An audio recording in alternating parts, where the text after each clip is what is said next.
Good evening and welcome to the Ford Presidential Library. My name is Joel Westfall and it is my absolute honor to serve here as the Deputy Director of both the library here in Ann Arbor and the museum in Grand Rapids. So tonight's program is brought to you by the National Archives and Records Administration as well as the National Archives Foundation.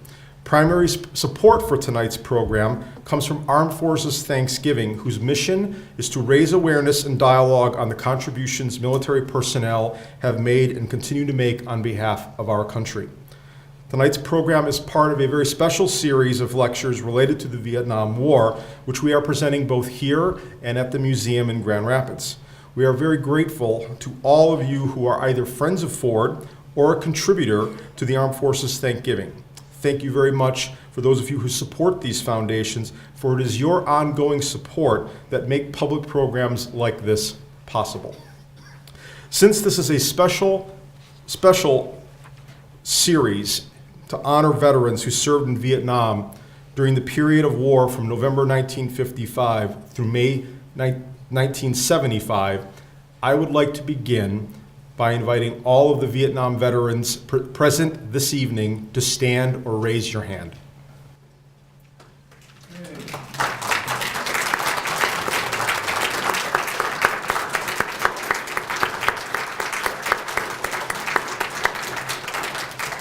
On behalf of a grateful nation, thank you very much for your sacrifices and service to our country. So, while talking with our upcoming speaker at the museum yesterday, we were talking about miigwes, something that President Ford was deeply involved in.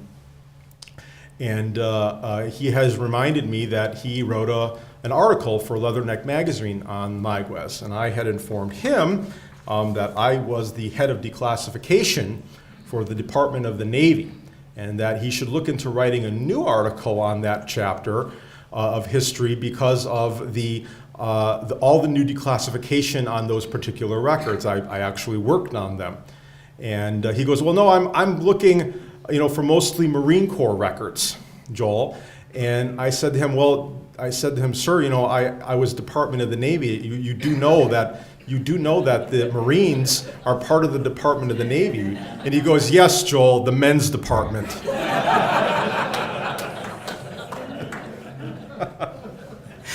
So, 50 years ago, today, one of the largest military campaigns of the Vietnam War began, the Tet Offensive. However, do not tell that to the Marines of Khe Sanh, who for the previous 9 days were being shelled day in and day out.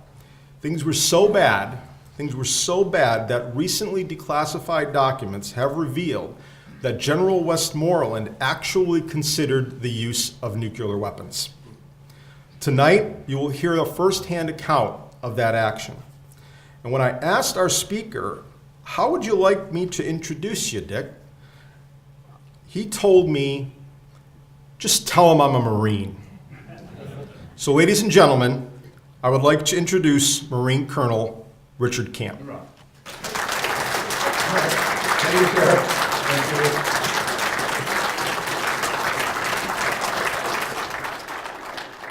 Well, thank you all for coming. Look, what I'm going to talk about is my experience as a rifle company commander in 1967, 1968. Now, Vietnam was many things to many different people. It depended on what unit you were with, when you were there, and where were you located. So my experiences may be totally different from yours, you guys in the back with your hands like this. And no evaluating, none of this tonight. I was 27-year-old captain at the Marine Barracks in Washington, D.C., and that's a ceremonial post of the Marine Corps. And we had white trousers, blue blouse, went over the White House for ceremonies, went to the National Cemetery and the whole shooting match, and a sword, the whole shooting match. And then I had been there 2 years, and I get these orders to Vietnam. Now, it wasn't something that was unexpected, so I traded in my white trousers and my blue blouse and my sword for a .45 caliber pistol and jungle utilities. So it was a heck of a translation, I'll tell you that. I took my family at the time, wife and daughter, to Indianapolis to stay with their parents, and I'll tell you that it was the hardest thing I've ever had to do in my life. My daughter was 3 years old, just basically learning how to walk and run at the same time. And you know, you look at them and you think, God, am I going to make it back? Just like all of you who started out to go to Vietnam. So that was my, oh boy, here we go. I went to Reconnaissance Replacement School on the way to Vietnam, and that refreshed me on air support procedures and artillery procedures. And so I felt really confident. I had been a Marine for 4 years at that time. I'd been in the infantry for 4 years, and so I was pretty confident in my abilities as a unit leader in the infantry. But that just was the frosting on the cake, because a primary responsibilities of a rifle company commander is not only to maneuver his troops, but also to bring in fire support. And that's how we win battles. So I got to Vietnam, and my stateside utilities, which have to be heavily starched, right? Because you got to look the part. You got to have creases and all this stuff. Got out in well over 100-degree temperature and 90,000% humidity, and the starch starts leaking down my arms and legs. So it was a good introduction to Vietnam. You're miserable right off the bat. Didn't have to wait. Went into the, and when you report into the higher unit, then you go to the next unit, and then finally you reach the unit that you're assigned to. But I went in to the division adjutant, who was a major, outranked me. And I reported, and I said, sir, I'm Captain Camp. I'd like a rifle company in the 4th Marines. And he looked at me like, who the heck do you think you are? I do the assignments around here. And I said, well, I had served in the 4th Regiment. And he said, okay, all right, I got it. I said, but I'll take any rifle company in the 3rd Marine Division. So he looked down this roster and he says, company's open. And you're going to be assigned to the 3rd Battalion, 26th Marine Regiment. I said, great. And as I'm stepping to go away, I said, one of these throwaway lines, company commander rotate? And he said, no, he was killed in action last night. Let me tell you, that is a real eye-opener, because you're going from the theoretical, I'm going into combat, and all of a sudden it's gut level at that stage because your predecessor is dead. You have to catch a helicopter to go to your unit in Vietnam. You don't know where you're going except a name. You don't know anybody. I hadn't been issued any of my equipment. I was unarmed, and I'm in this combat zone, and you think, holy cow, what is going on here? Flew up to a place called Dong Ha. Now, Dong Ha was a big Marine base located just below the demilitarized zone, within artillery range of the North Vietnamese, because they were shelling us. Now let me talk just a second about the North Vietnamese. They had everything we had, except aviation. So they had armor, they had automatic weapons, artillery, everything that we had, and they were disciplined troops. They knew what they were doing. Now, everybody's initially common perception of these little guys running around with black pajamas and antiquated weapons and all this other stuff. Never found those guys. The ones I found were armed to the teeth and mad as hell for some reason or other. I went up to get my gear, and the battalion was at Khe Sanh at the time. This is well before the siege.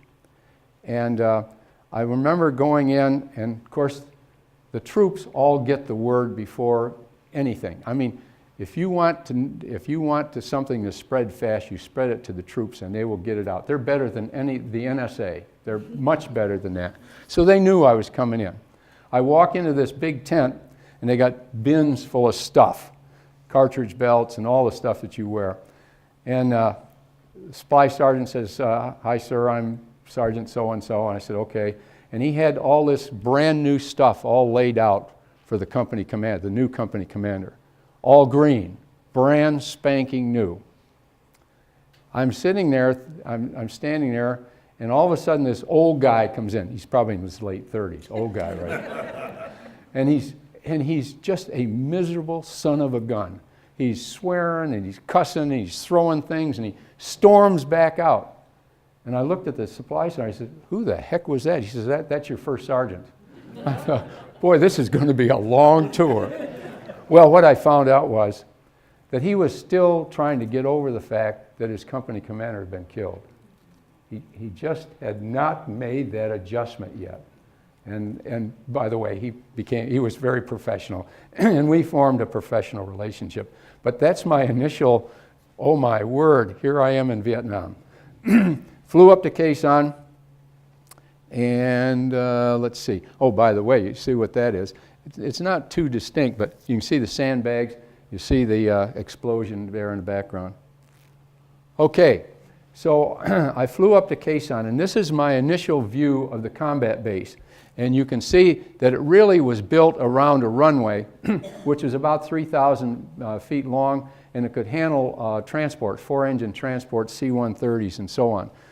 In fact, you can see two of them right here. This is much before the siege, by the way, and you can see them, they're unloading things here. This is called the LSA, Landing Support Agency, and you can see the helicopters over here. And this was what we call downtown ground zero. All the regimental command post was down here. These are all Southeast Asia huts, the whole shooting. You can see this tremendous valley over here. Uh-oh, what have I done? Boy, I'll tell you, I'm in deep trouble. Oh, there we go. I'm technologically challenged.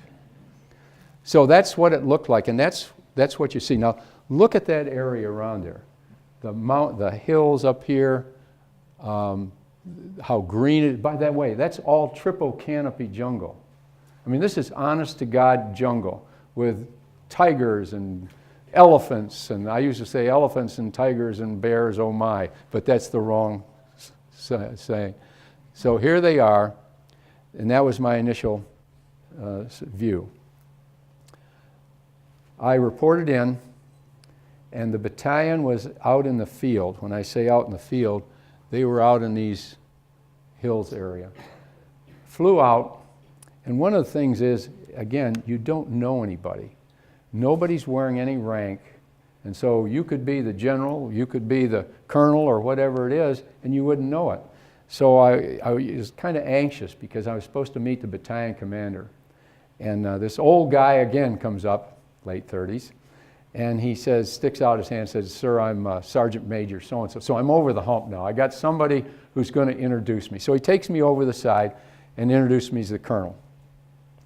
By the way, they are stinking. Utilities are dirty. They hadn't shaved. There's salt rings underneath their arms. I mean, this is the grunts, ladies and gentlemen. This is the infantry. It's a miserable experience. It doesn't get any better than this. You'll be lucky if you get a shower every week or two. So I meet the colonel. Now, I'm the new guy. I'm 1/4 of his unit leaders. I'm a company commander. He has 4 of them. And I'm expecting for him to say, give me your background.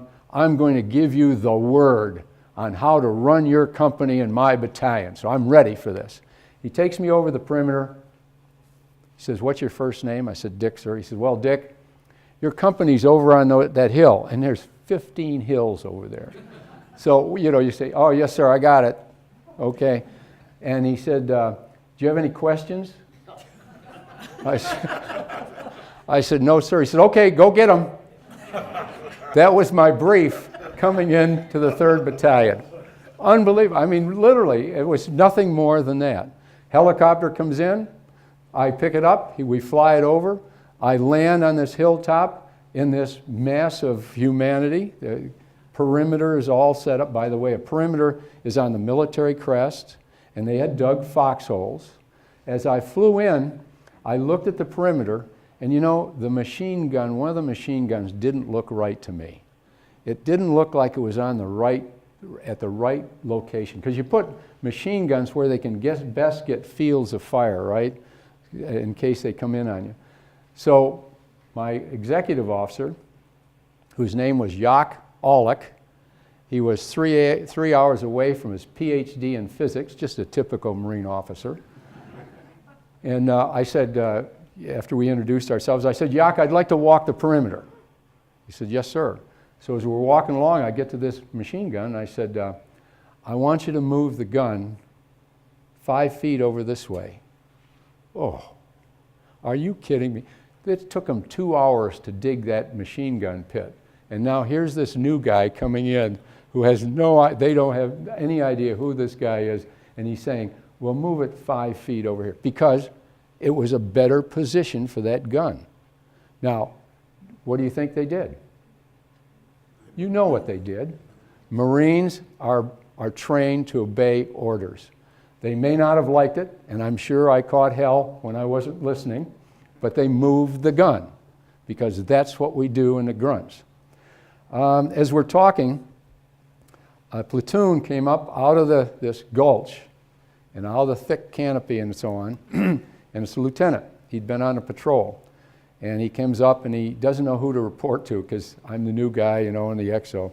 He finally stutters out that he'd just come back from patrol, and he thought they had seen something. They thought they saw some footprints. So I filed that away. That night was calm, nothing went on. Next morning I said, okay, let's go down in that valley again. Let's go down that gulch. Let's take a look at it. So I saddled up a platoon. We go down this gulch, and you're literally holding on to vines to keep from sliding down into this stream bed. And the stream bed is a little stream, and it's about straight as an arrow for about 50 meters. Scared me to death. Anybody know why? Because if they'd had a gun at the end of that damn stream bed, they could have just wiped us right out. And you're being very careful now. This is what's called situational awareness. You're looking around, you're looking to see what's beside you, in front of you, below you, because you never know where they are. And the North Vietnamese were excellent in camouflage. And oftentimes the only way you knew they were there was their opening burst of fire, which knocked down your troops. That's the only way you knew they were there. And oftentimes they initiated the contact. You're trying to find them, you find them, but they're ready for you. So we get in this stream bed. New company commander, right? The company commander, the SOP is, the company commander should be where he best can control his unit, which is behind the platoon commander, about 6 or 8 men back. Well, the new guy, that's me, I walk up and I get about 3 men behind the point. Shouldn't be there. Because if anything happens, if they open up, they get the company commander, then who calls in the fire support, so on. So the point man, by the way, who has his weapon on full automatic, his next man has his weapon on full automatic. They do not have to ask permission to fire. They just shoot if they see something that they think is going to be a threat. No questions asked. That's their job. Because if they don't do it first, the other guy is going to do it to them, and they're dead. So, okay. He kneels down beside this tree, and I come up beside him, and you're, by the way, you can't, you're really quiet. It was so quiet that I could hear the stream run over make the tinkle sound as it runs over the rock. You could literally hear insects in the air. Everybody's being very, very quiet. And I look down, and he looks up, and he can't believe that here's this captain. And we look at this, and it looks like a tire track. Now, I'm new, all right, but how many vehicles do you get in this stream bed? Well, you don't. The North Vietnamese had what they call a Ho Chi Minh sandal. And a Ho Chi Minh sandal is they cut a tire and make it the size of their foot and use rubber straps, and that's good for 1,000 miles. So here's the evidence that somebody's there. So you use hand and arm signals. I gave him a hand and arm signal to go to the left branch of this stream. And instead of falling back to where I should be, I felt back to about the 3rd man in the column. We walk up just a little bit, and all of a sudden I just happened to look up, and this guy, the point man, falls back against the stream bank, yelling, "VC, VC," and opens fire. Immediately opens fire, and before I can even react. Now, it takes us a while to develop a sense of what you should be doing. You know, you're still, what's happening? Instead of reacting, and as you get more experience, you react very quickly. Well, I wasn't. Platoon sergeant throws me aside, has the pin out of his hand grenade, and yelling, "Grenade," and he throws this grenade, hand grenade, right in this embrasure. The point walked right by a bunker that had the embrasure, and if anybody'd been home, he'd been a dead man. Fortunately, nobody was home, and we discovered this bunker complex. Now, that was the first indication that something was going to go on up there, and I didn't realize it. Okay, the next indication is I was in my foxhole, and for you grunts back there, I dug my own foxhole. My radar operators didn't do that.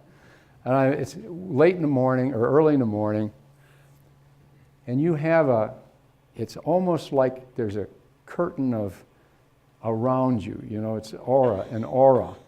And if it breaks that, you have a tendency, you wake up immediately. I mean, you're just alert. So my radio operator crawled, and he got close enough, and I said, "Who's there?" He said, "Skipper, it's so-and-so." And what had happened is that we had a listening post out. Now, a listening post is 3 or 4 Marines that is maybe 50 to 75 meters in front of your lines on a likely avenue of approach that the North Vietnamese may use. So they're out there all by themselves. So you can imagine, how would you like to be out there, dark as pitch, out 50 to 75 meters in front of your lines, all by yourself? Let me tell you, eyes about this big around. They're really tense. And they had said, they had identified 5 North Vietnamese walked right by him. Adrenaline is pumping through you. My SOP in the company was that I took over responsibility of that listening post. The platoon commander had sent them out. I took over responsibility, and I made the decision that we would reinforce the listening post. And I took my ammo humpers, ammunition carriers, from the 60 millimeter mortars, and I said, I want you to go out with the lieutenant and reinforce the listening post. Now, you've got a moving 8 or 9 Marines going out there. You've got a stationary listening post, and you've got North Vietnamese moving. Let me tell you, that is very, very tense. Any second, something could go wrong. They made contact. They let me know they made contact. I said, get online, and I'll start illumination. So my mortar section leader threw an illumination round up, and of course it turned night into day, because I thought that it would be better for us to have light rather than be in the dark. I'm listening now, and I'm literally like this. I'm hyperventilating a little bit too. And all of a sudden I hear boom, boom, and then a tremendous volume of fire. Automatic weapons fire, the whole shooting match. I had alerted the lines that we were going out, but they didn't get the word, and this Army 40 millimeter starts firing out our way. So I said, I brought them in. I said, get in here before somebody gets hurt. So they come up to my CP, and everybody is talking a mile a minute. I mean, these kids are pumped. The adrenaline is just going through them. I finally had to say, shut up and sit down. They're all like this, you know. Okay, Dad. I said, Lieutenant, what happened? They got online. The Marine in the middle sees something, and he says, who's there? Oh, my God, don't do that. You shoot, for Christ's sakes. Who the hell do you think is there? And they did, and they fired 2 rounds right over his head with a pistol. Now, I got 12 Marines out there, and they all have their weapons on full automatic. And they all go, whoa! So you got 20 rounds per Marine times 12. You would do the math. I can't. It's too beyond me. And then, because everybody's empty of their weapons at the same time, guess what happens? They're on the ground. I'm fumbling for my magazine. He's fumbling for hers. All of a sudden, you get this 40 minutes, so I call him back. Next morning, I said, well, we're going to go out and take a look at them. Because normally the North Vietnamese tried to drag away their bodies, okay, so you didn't see anything. So sent out a detail. And this Marine jumps up and he says, "Skipper, come here, come here." And I said, "Okay." Shoot. There they are. They got the 5 of them. They got 5 North Vietnamese. And they were shot from their toenails to the top of their head, and the ground looked like it had been raked. I mean, all those rounds were right on target. Now look at, I'm not bloodthirsty, okay? But let me tell you this. Marines 5, NVA 0. That's the best way to go. The hell with them. Okay, so that's what we got them. Welcome to Khe Sanh. This is how it looked. This is the combat base down here.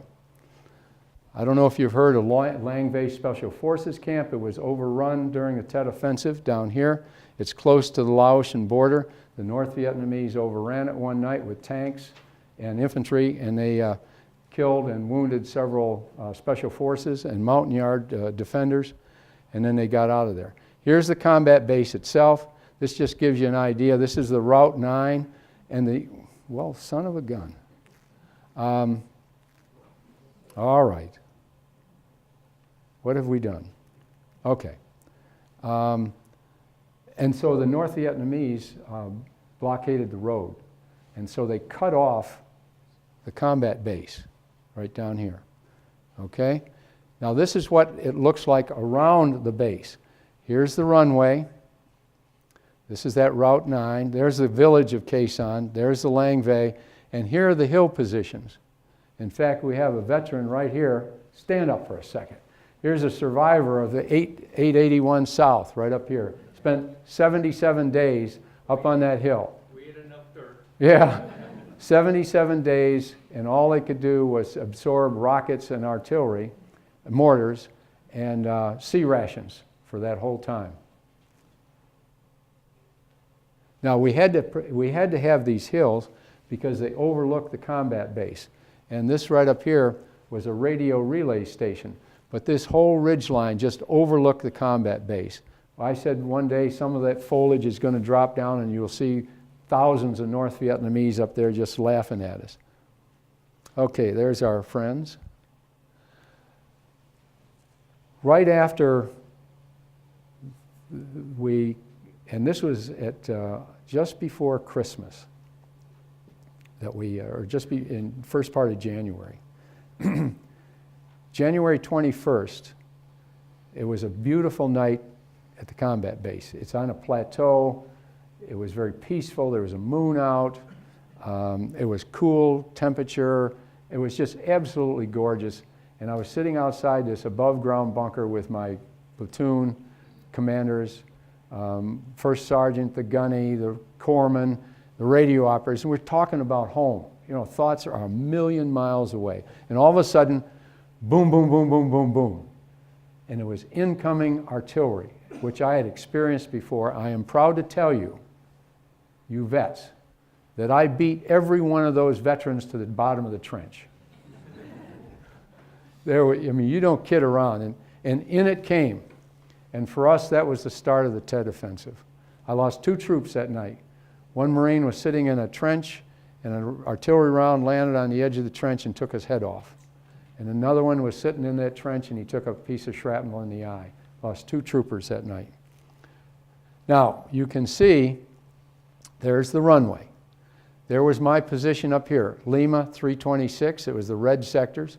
This is the forward operating base. They're special forces, and they used to operate over in Laos and so on. And you can see what we've got just around that runway. This is downtown ground zero that I showed you. There was the regimental command post right here. And so that's all that we had. Initially, as I mentioned, we got supplied by transport aircraft. They would fly in. They'd generally fly in this way, come around here, unload right here, then come back out and fly off until the siege started. And the next one of the aircraft came in over this. The North Vietnamese had a 12.7 anti-aircraft machine gun at the end of the runway and chewed him to pieces, and he started burning. So the aircraft is burning, coming in. The pilot was a warrant officer, Wild Fang. What a name. That's a great name for a Marine.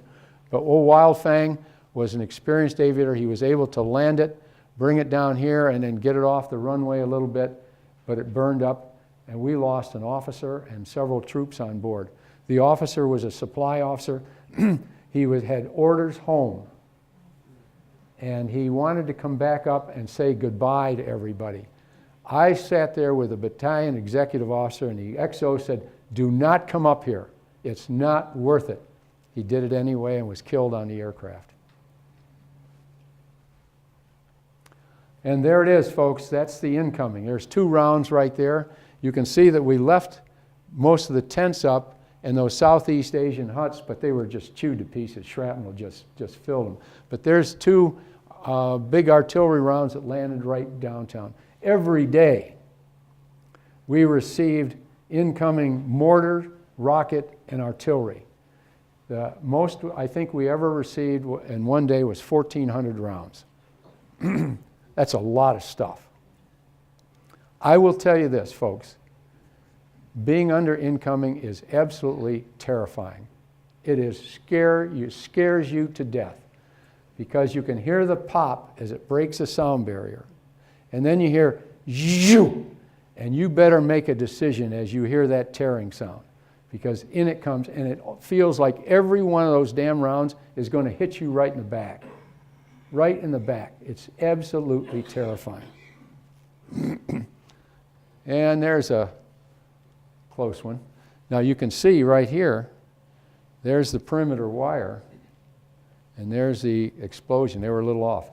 Now, the NVA had the same maps we did, and their coordinates. All they had to do was figure out the coordinates, and there's the runway right there. And so they just put that in their artillery and just keep shelling us. They didn't need observers. They knew where they could hit us.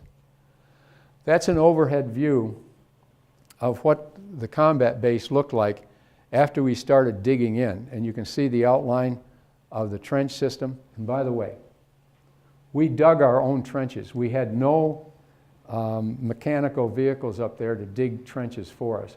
And our trenching tools were this big. And I'll show you some of the trenches. Every day you dug. Every day you filled sandbags. Every day you tried to strengthen your positions. I had a rifle company.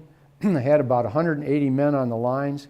We stole everything we could find, but it was stuff that would build up your defenses.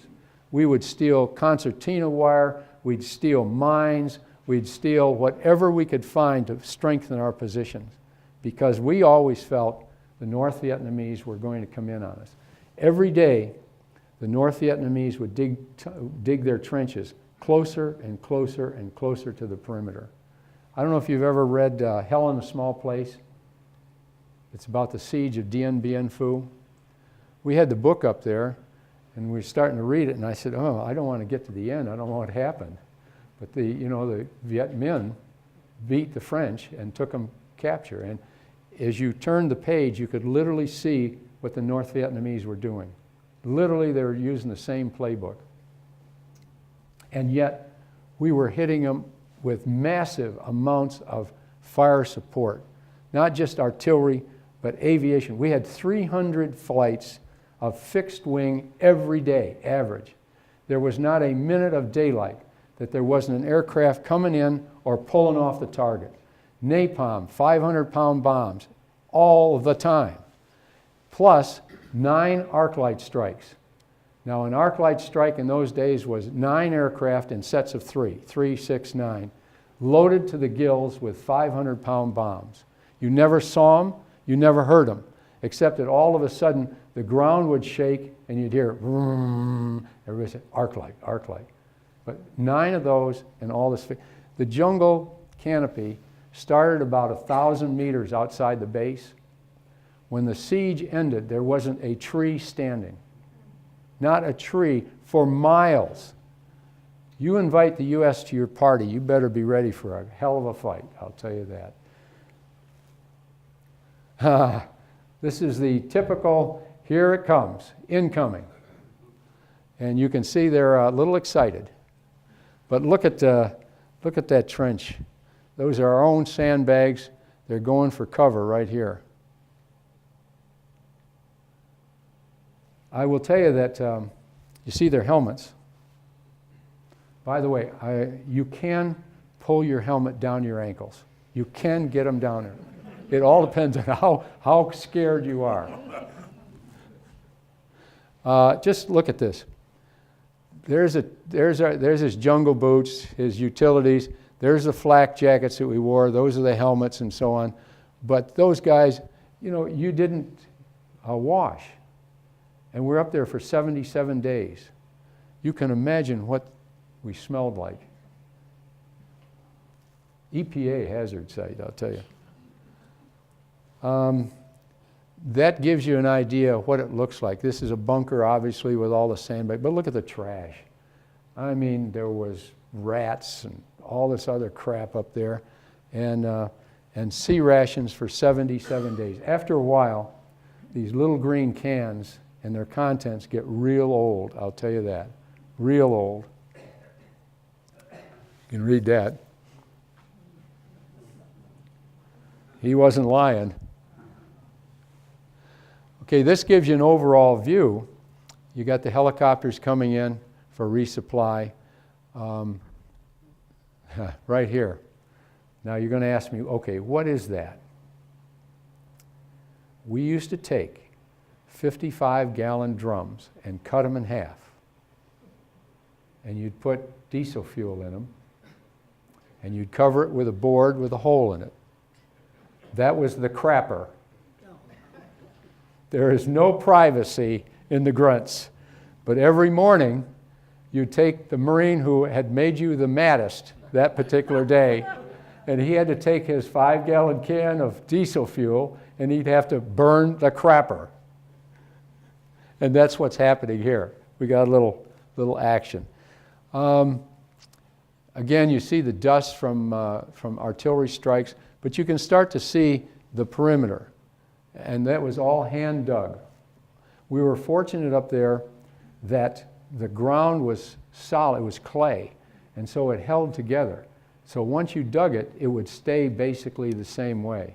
And we were fortunate in that sense. It was easy to dig, and like I say, everybody dug every day. It was easy. I dug. You drive two barbed wire stakes in the ground, overlap the sandbags, 4 or 5 things of shovels of dirt, and it's done. And you're doing that all day long. You're making sandbags. And there's a real close-up. There's a real Marine. He's shaving, man. He's gonna go on parade. But look at that trench line. Now this is, you can see the embrasure here. That's probably a gun position, just in case the North Vietnamese. You can see the hills out here, and you can see the type. There's barbed wire out there.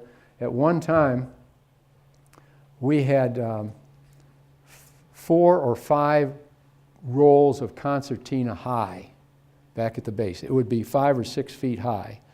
And tanglefoot, which is interlaced wire, barbed wire, about ankle high, that was 25 meters thick. Then we got the engineers to put mines in. I mean, we were really preparing for the North Vietnamese to come in on us.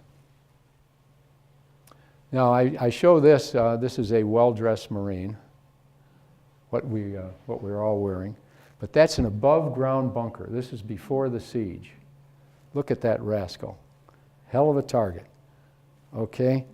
This is what it looked like after they started shelling us. Camouflage up here, and you can see how thick that roof is, the whole shit. We bribed the CB to dig us, he had a front end loader, to dig us a combat operations center, which is the nerve center of the battalion. And he dug it down about 10 feet in the ground. It was about 6 feet wide and about 20 feet long, and we put all the battalion communicators and radios and everything else in there. We put runway matting, which was thick runway matting, heavy aluminum to cover the top. Then we put crushed rock. We took expended artillery rounds and upended them, put more crushed rocks and sandbags. So we ended up with about 6 or 7 feet of overhead cover on that bunker. The North Vietnamese were shelling us from the Khe Sanh Mountains in Laos with artillery pieces. My lines happened to be on the gun target line. In other words, the gun target line is where the gun fires and it goes straight over our heads to downtown ground zero. And every day, our hill positions, he was out there and they could hear the artillery pop. They would get on the radios and yell, "Arty, Arty, Arty, Khe Sanh Mountain," and give us an azimuth. And that gave the base about a few seconds advance warning, and horns and sirens would go off all over the base to alert us that we're going to get incoming artillery. So this one day, I'm handing the operations officer a can of C-ration coffee, and I hear, "Arty, Arty, Arty, Khe Sanh Mountain, 220 degrees." And I remember thinking, where is that SOB going to hit? The next thing I know, the lights go out, there's heavy dust in the air, and there's this pregnant pause where everybody's going like this. And finally says, "Is everybody okay?" We took a direct hit. It was a point detonating fuse, and yet, which means it explodes the minute it hits. It took out 4 feet of our overhead cover. If it had gone just another couple feet, you'd have another speaker here tonight. But a direct hit. Let me tell you, that gets your attention. Two Marines were walking close by it. The explosion, the force of the explosion threw them out, threw them down, and they're laying there unconscious. And they woke up. We brought them to, the corpsman brought them to. They weren't hurt. And one of them said, "Don't mean nothing." That was a standard saying in Vietnam. The world could collapse on your head and they'd say, "Don't mean nothing." It's our way of coping, I guess. They hit the ammo dump. Hundreds of tons of ammunition exploded. Artillery and small arms and everything. So July 4th has nothing for me. Once you've had an ammo dump gone, Betty, it's ruined your 4th of July. And it also hit the stockpile of CS gas. Now CS gas, I mean, it sounds bad, but CS gas is an agent that will kind of incapacitate you. You know, you leak from the nose, the eyes, and the whole shooting match. Well, we all had our gas masks. So I'm putting on my gas mask, and one of my platoon commanders, a stalwart, he goes for his gas mask, but guess what? He had his gas mask container filled with cookies. Have you ever tried to stuff a cookie in your nostrils to keep the gas from coming in? And that's an aircraft coming in the next day to bring in more ammunition. There it comes. That's a 30, yeah, C-130. Okay, and this is when the runway was still good. Now, here's a C-130, and now they're starting to shell the runway, and you can see the explosion right there. That guy better get his buns off that runway or he's not going to go. And there's one that's Wildfang's aircraft that took the hit, and you can see the spray coming out. Some of the crewmen trying to get out right now, and that's where we lost the lieutenant. And there it is. It's burning right there. There's the crew chief. So that shut down the runway. So how the heck are we going to get supply? We got 6,000 men up there. Some Army, few Air Force, but the bulk of them are Marines. So how do you supply them?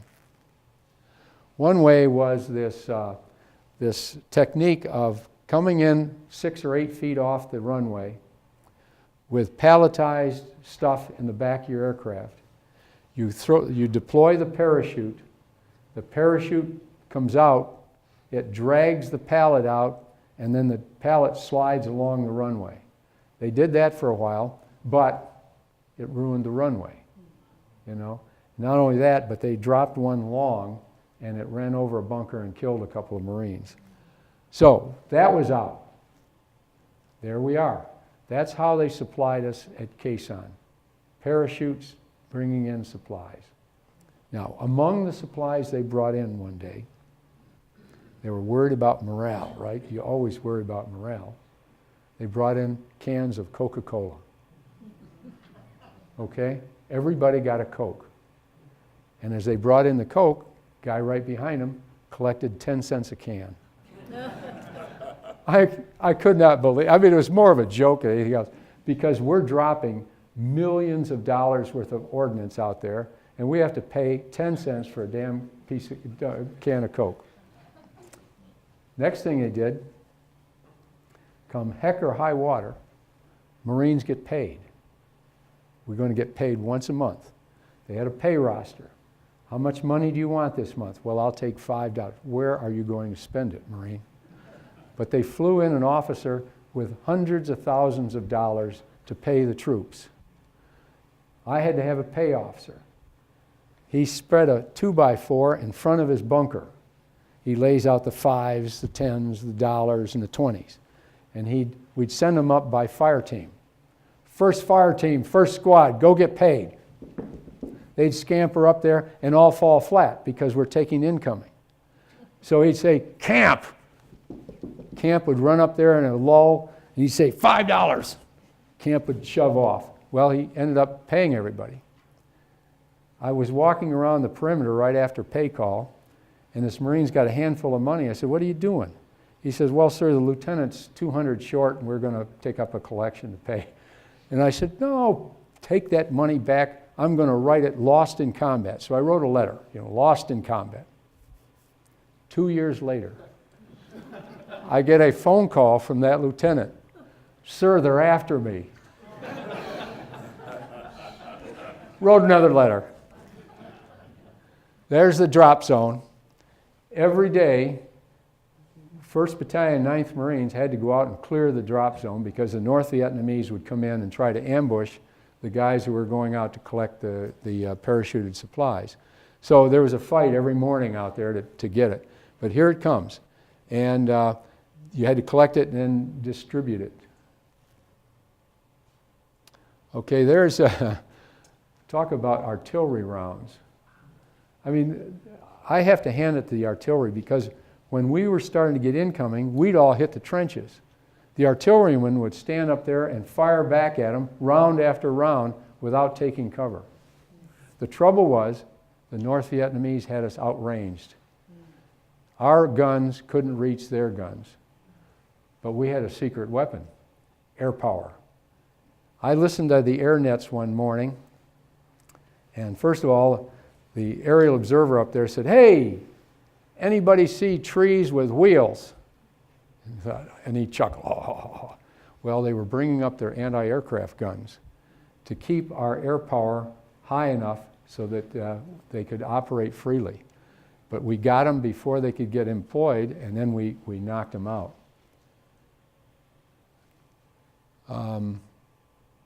We had a terrible incident up there.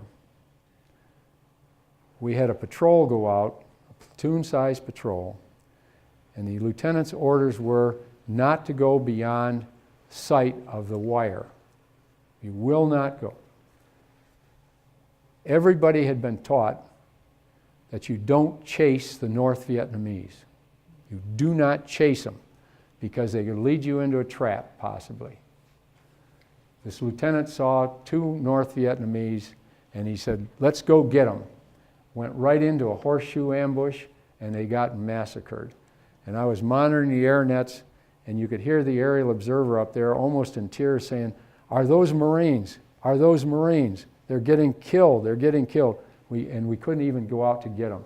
And so every day for the next 30 or 40 days, this one aerial observer had to go up there and visually sight the location of the bodies so we could recover them after the siege. But just a terrible mistake. Okay, there he is. Close air support. And you can see where our lines are, and you can see where he's bombing. This happens to be, I believe, napalm.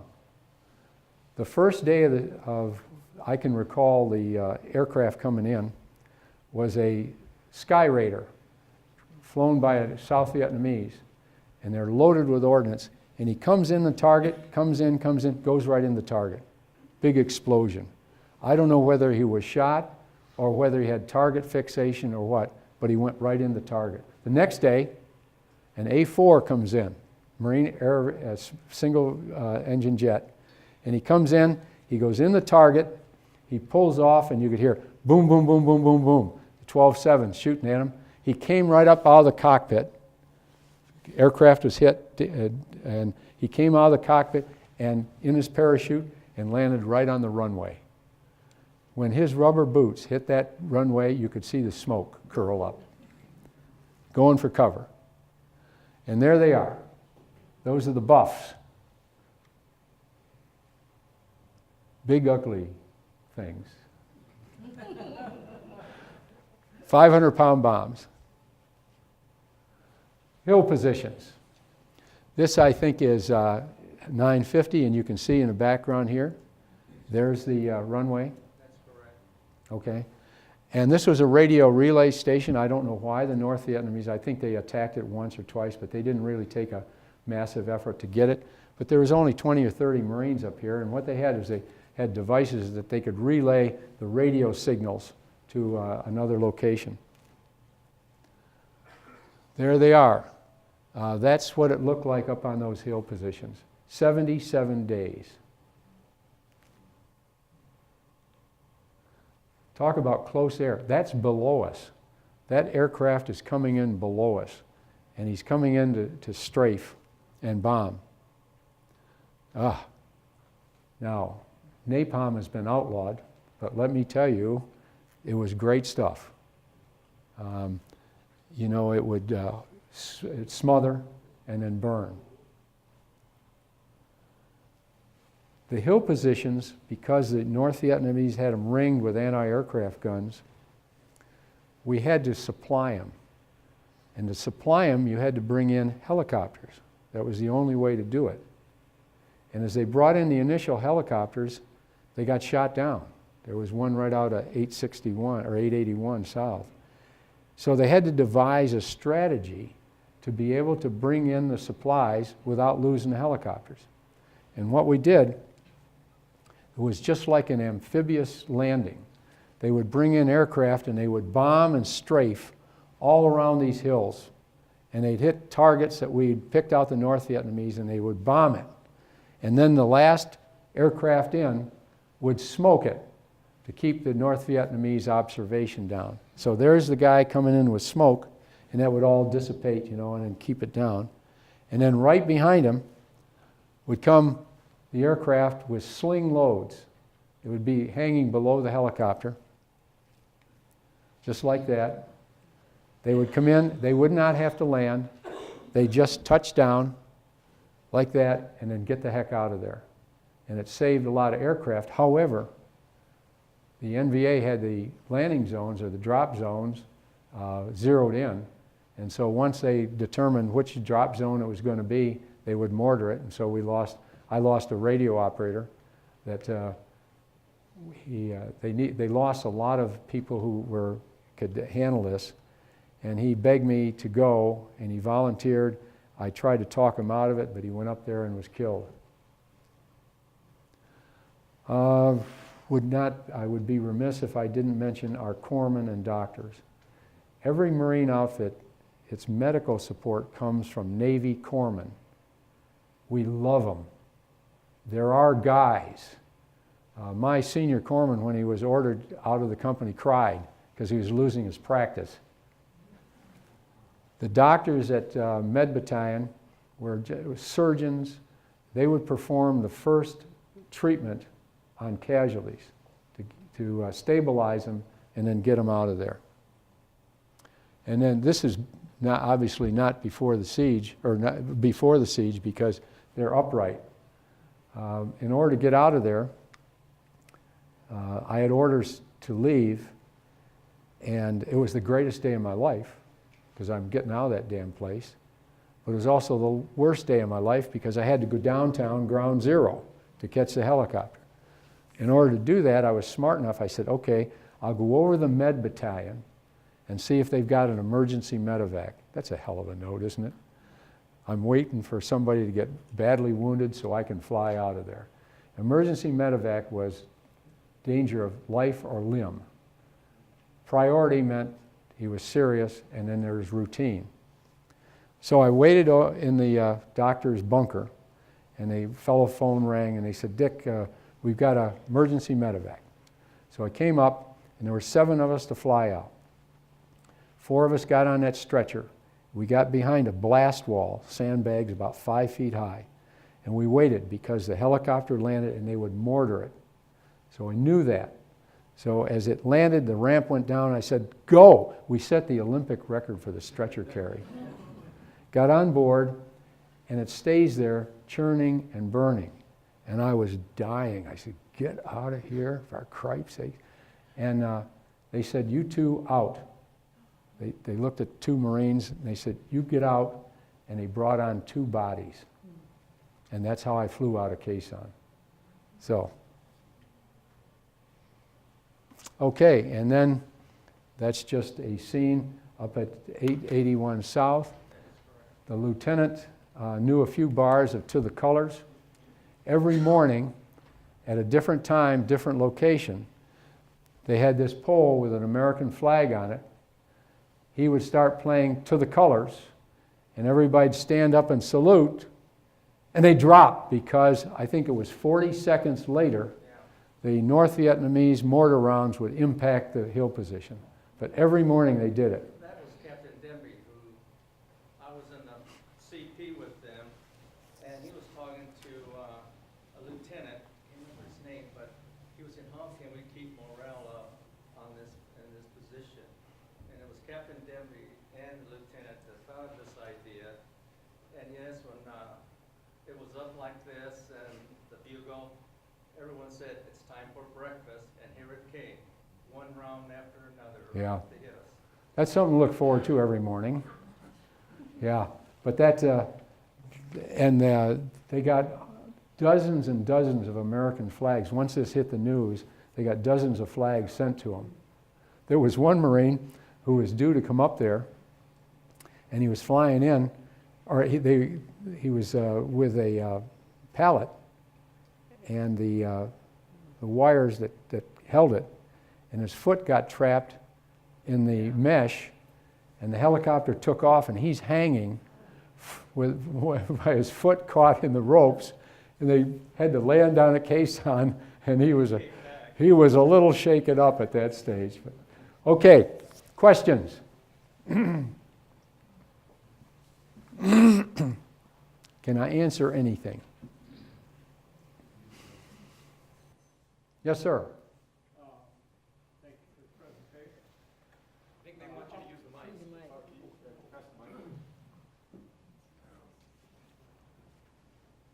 Well, yes, ma'am. Yes, thanks for your talk. It really enhanced our knowledge of what it was like in a very personal way.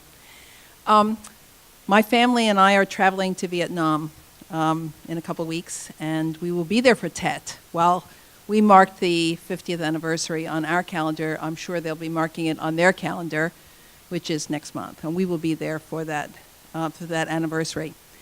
What can we expect? How will they mark? How do you expect they will mark that anniversary in Vietnam?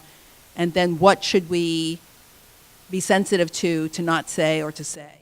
Well, they'll probably take you prisoner. That's what I was wondering. Should No. I take insurance? I went back in 1998, and the war is over. I mean, it's over, and they will treat you very well because they're a very vibrant country now. Their people are young, they're motivated, they want to earn a great living, they want to build the country up, and so you'll be well treated as you go to Vietnam. But watch out for dollar shock. I will tell you, when you stay in the hotels in Saigon or the major cities, it's going to cost you an arm and a leg. Well, it's prepaid, so you lucky we've already devil. lost our arm and leg. You lucky devil. But yeah, I mean, and really, you just treat everybody with respect as they would you, and you'll be okay. But will they mark it in any way? Will they? I mean, they're going to have. I'm sure they Tet. will. I'm Yeah. sure they will. They will. You know, their religious nature, they will have celebrations and so on. When I went back in '98, there's an obligatory tour in Hanoi. Are you going to Hanoi? Yes. Okay. There's almost an obligatory tour of their museum, their war museum. They won. So outside the museum, when I was there was a big pile of American aircraft. including a SAC bomber tail with the SAC insignia.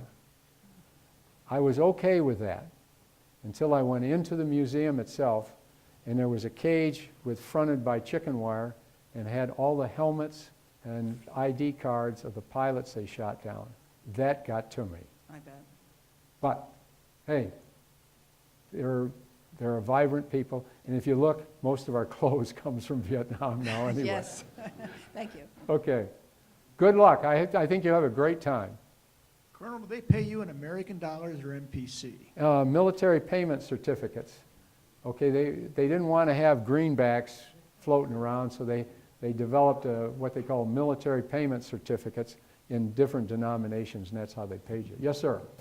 Just wondering, broadening things out a little bit, what was your opinion back then of General Westmoreland and your opinion of him today looking back? Okay, good question. From my perspective as a rifle company commander, I could have cared less. I could care less about Westmoreland, what was going on in this country. All I cared about was the Marine right here and the Marine right there and what's 1,000 meters in front of me that can kill me. So as a grunt, all that stuff goes by the board. But now, what did I think of Westmoreland? I don't know. I'm more upset with McNamara. I wouldn't walk across this. That's my personal comment. Yeah, I mean, how can you say that he's lost faith in the war and he's still sending our men over there? Come on, give me a break. Okay, sorry, I didn't. Little political comment there. Yes, sir. Up through Christmas, I think even into January, President Johnson, Secretary McNamara, and General Westmoreland were all saying we're about to turn the corner. What was the sense of men on the front? Did they know something like Tet Offensive, feel that it was coming? No, let's go back to my comment just a minute ago. Don't care. I mean, you know, you're so wrapped up in trying to stay alive and keep your troops alive, could care less about that crap. Now, the Tet Offensive of 1968, Tet, by the way, is their major holiday. It's like Christmas and New Year's and your birthday all wrapped up into one. The South Vietnamese generally goes home. There was a truce. We're not going to fight. The South Vietnamese army, a great portion of them went home to celebrate. The North Vietnamese said, ha ha, gotcha. And they launched a major offensive throughout the country. They had something like 38 major population centers to take them over. Hue City, Khe Sanh was underway, and Saigon. Saigon, as we all probably know, sappers got close to the embassy, and there were photos of military American MPs dead in the embassy garden. And at that stage, this major uprising, excuse me, we basically killed the VC infrastructure because they surfaced and we gunned them down. Politically, however, they won the war. I maintain that at that Tet Offensive of '68, they basically won the war because the American public said, we're out of here, no more. And it took us 7 more years to get the heck out of that country, excuse me. Damn, it's that booze you give me. Yes, sir. Yeah, I was intrigued by your referencing we had to steal this, we had to, grab that. I'm thinking you're at the gates of hell, and who cares whether you steal something from a base on which nobody else would want to go? I guess my question is, what do you mean when you say we had to steal this? Well, because I stole you're it. trying to survive. I stole it from the guys beside me.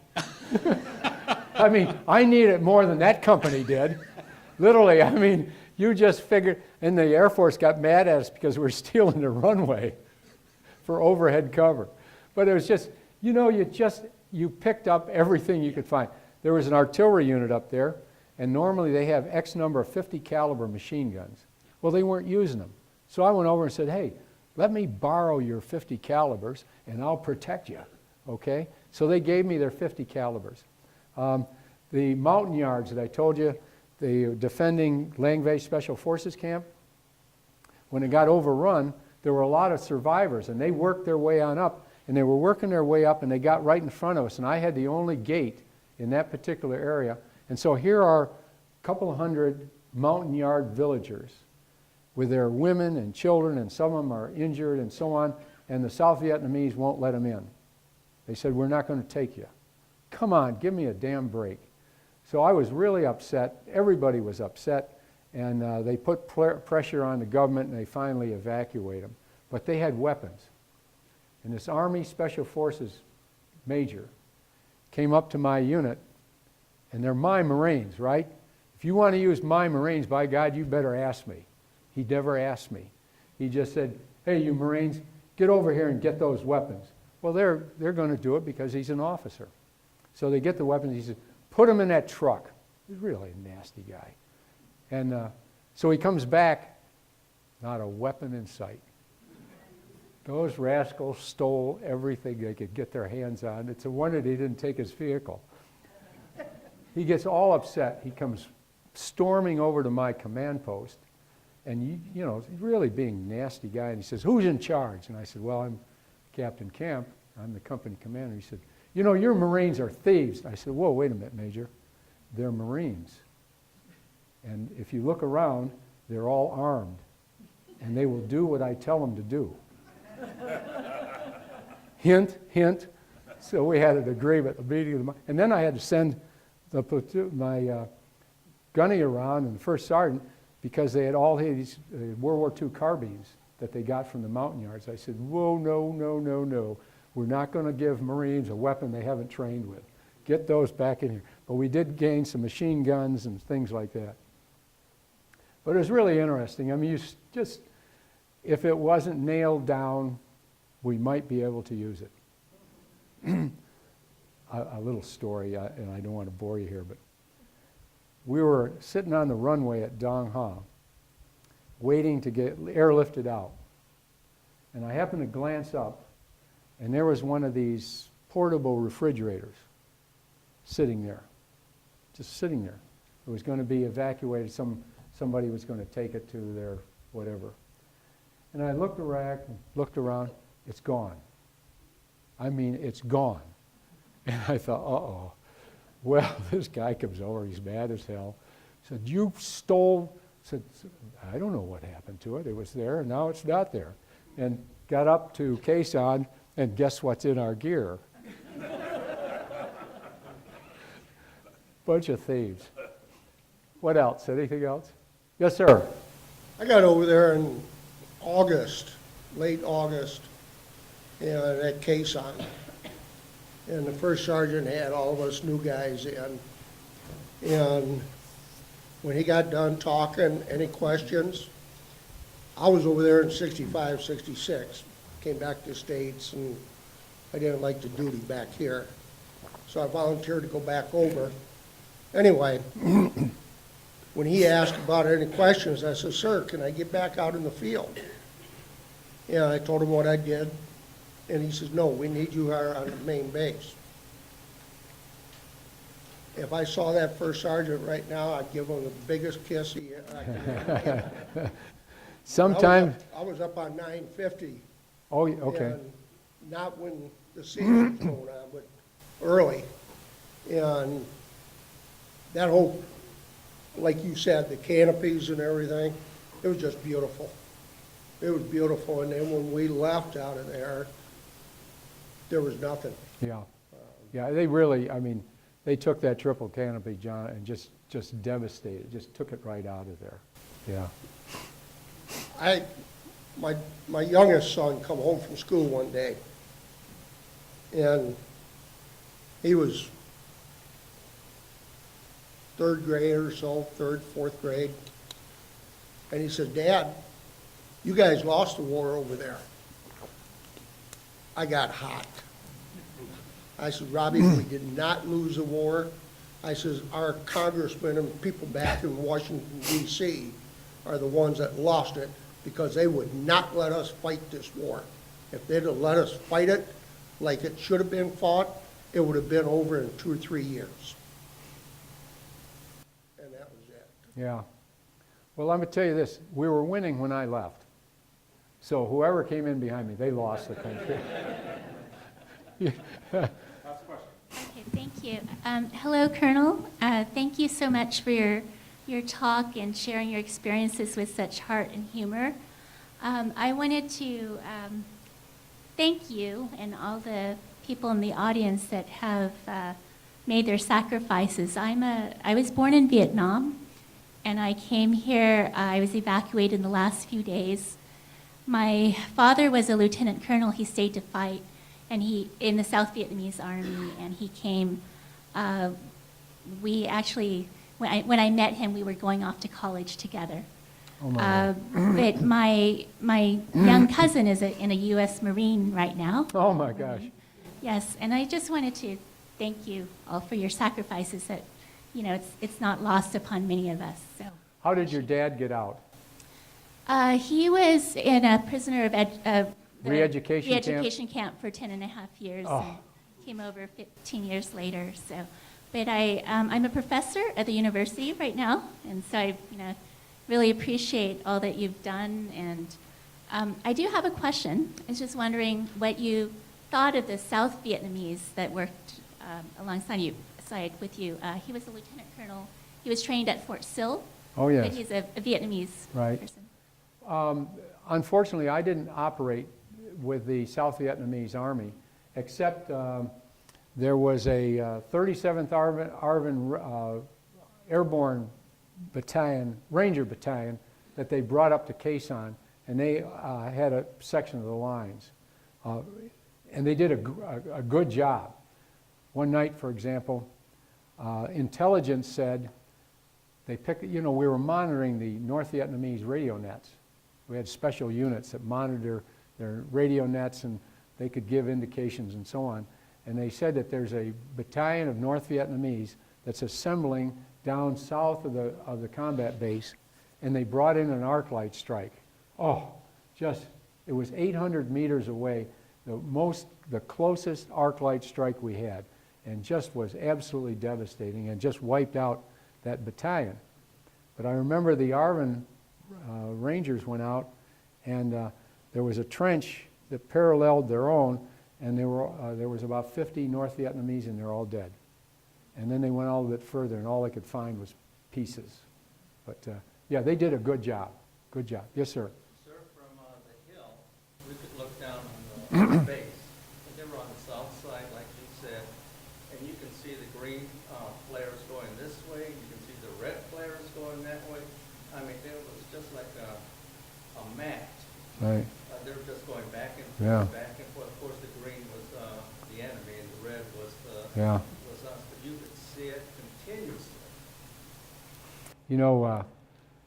Small arms snap as they go by you because they're breaking the sound barrier. So you hear that snap, you better decide what's going to happen here real quick. Thank you very much.